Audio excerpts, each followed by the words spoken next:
નમસ્કાર દર્શક મિત્રો, આપ નિહાળી રહ્યા છો સત્યની વાચા ન્યૂઝ અમદાવાદ।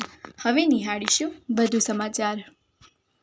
આજે તારીખ 30/7/2025ના રોજ એનસીપી પક્ષના પ્રદેશ પ્રમુખ નિકુલસિંહ તોમરના આદેશથી અમદાવાદ શહેરમાં સર્કિટ હાઉસ ખાતે એનસીપી પક્ષના હોદ્દેદારો અને કાર્યકર્તાની પ્રદેશ અને શહેર કારોબારી માટે અગત્યની કાર્યકારીની બેઠક બોલાવવામાં આવી હતી।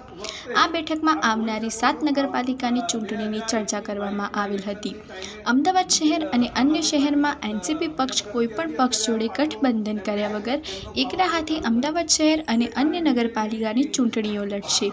આવી જાહેરાત પ્રદેશ પ્રમુખ નિકુલસિંહ તોમર દ્વારા કરવામાં આવી હતી। ચૂંટણીઓ કઈ રીતે લડવી અને એનું માર્ગદર્શન પ્રદેશ પ્રમુખ નિકુલસિંહ તોમર અને શહેર પ્રમુખ રાજેશ ત્રિવેદીએ હોદ્દેદારોએ અગત્યની ચર્ચા કરી હતી।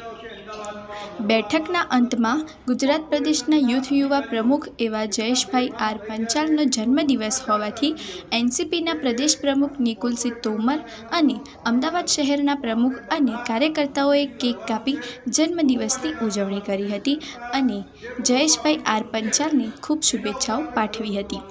રજનીભાઈ કડિયા સાથે રિપોર્ટર ખુશી સથવારા, સત્યની વાચા ન્યૂઝ, અમદાવાદ। અમારી ચેનલ સત્યની વાચા ન્યૂઝને સબસ્ક્રાઇબ કરો, લાઇક કરો અને બેલ આઇકન પર ટચ કરો, જેથી સત્ય આધારિત ન્યૂઝ આપ જલ્દીથી જલ્દી નિહાળી શકો। જનતા અમારી પાસે આવશે એનો પ્રશ્નનો નિકાલ થવો જોઈએ। એ અમારી ગઠબંધન છે, એ જ અમારો ભગવાન છે, એ જનતા માટે આપણે કામ કરવાનું છે।